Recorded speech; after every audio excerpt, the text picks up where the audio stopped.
जमिनीच्या किरकोळ वादातून महिलेसह मुलाला बेदम मारहाण केल्याचा धक्कादायक प्रकार बीडच्या केज तालुक्यातील सांगावी गावात उघडकीस आला।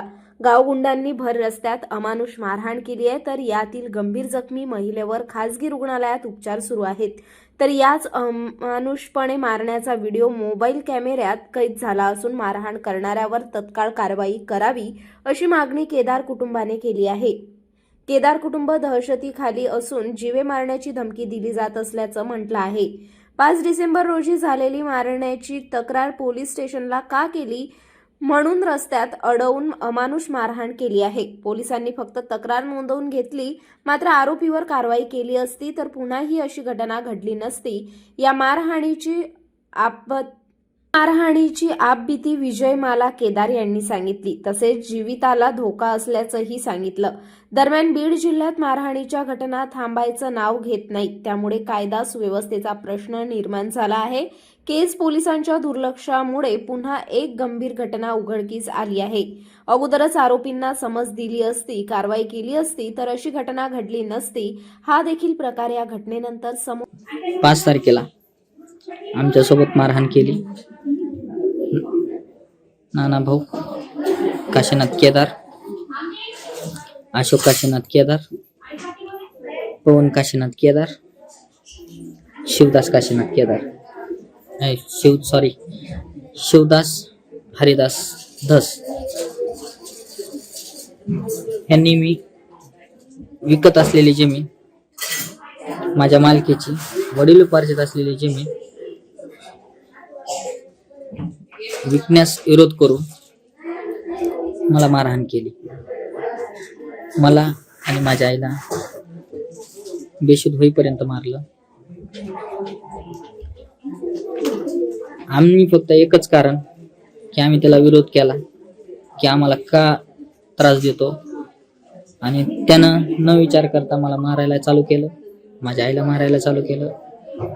मारल्यानंतर अशोक काशीनाथ केदार हे जवळच होता, कुठंतरी दबा धरून बसलेला, तो आला, त्याने आम्हाला मारलं। त्याच्यात मारणारे नानाभाऊ काशीनाथ केदार, अशोक काशीनाथ केदार, पवन काशीनाथ केदार,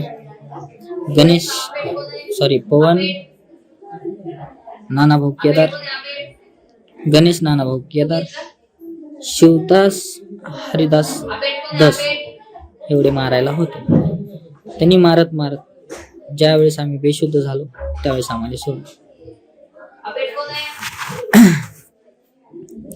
मी ज्यावेळेस शुद्धीवर आलो त्यावेळेस मी 112ला फोन केला।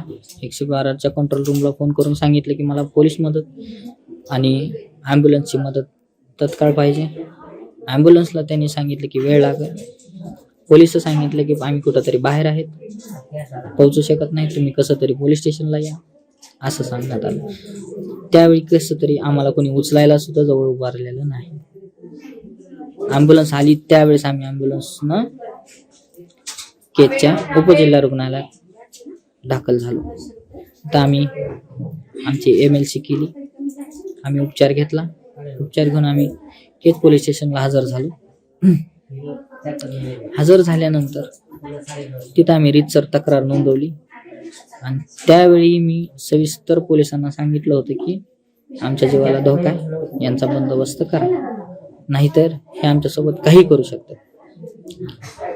पोलिसांनी सांगितलं तुम्ही जावा, आम्ही त्याला ते तुम्हाला काही करणार नाही। आम्ही त्यांच्या विश्वासावर गावाकडे आलो। गावाकडे आल्यानंतर माझ्या मनात संशयच होता की हे आम्हाला काहीतरी करणार आहेत। त्याच्यामुळे मी रात्री 12 वाजता आम्ही गावाकडे आलो। 2 वाजता मी SP ऑफिसला मेल केला की आमच्या जीवाला धोका आहे आणि आम्हाला याच्यापासून न्याय मिळावा। त्यानंतर आम्ही दुसऱ्या दिवशी आमचं सकाळी उठून भांडणाचं नको, आम्ही सध्या राहत आंबेजोगाईला राहत असल्याने आम्ही आंबेजोगाईला निघालो। तितक्यात मला तार कंपाऊंड करण्यासाठी, जमिनीचे तार कंपाऊंड करण्यासाठी मला बोलवण्यात आलं. मी तिथं गेलो.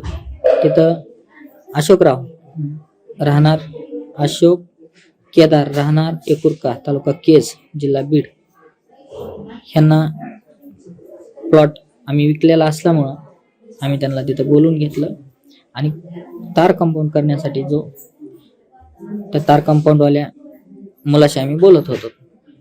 आमचा काही व्यवहार त्याच्याशी होत होता की कंपाऊंड किती ठरवायचे किती करायचंय. तितक्यात नानाभाऊ काशीनाथ केदार आम्हाला एकट्याला बघून तिथं आला. तिथं आल्यानंतर गाडी पलीकडेच उभा करून तो रस्ता ओलांडून आमच्या दिशेने आला. हे बघून माझी आई जवळच शेतात काम करत असलेली आई माझी जवळ आली. तिला पण वाटलं की ही काल भांडणं झालेत, हे का आपल्या जवळ येतोय.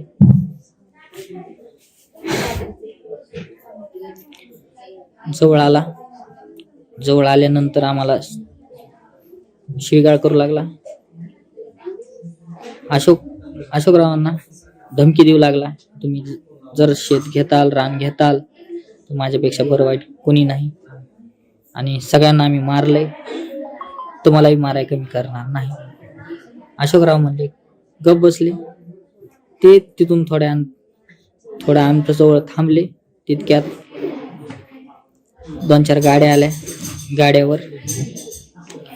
आल्या आणि त्यांचे लोक गोळा व्हायला चालू झाल्यानंतर आमच्या मनात संशय आला की हे आम्हाला मारणार आहेत. ह्या चाहुलीनं आम्ही काय केलं, मी व्हिडिओ शूटिंग चालू केली. आमच्या 1-2 वेळेस अंगावर आला होता, त्याच्यामुळे मी व्हिडिओ शूटिंग चालू केली.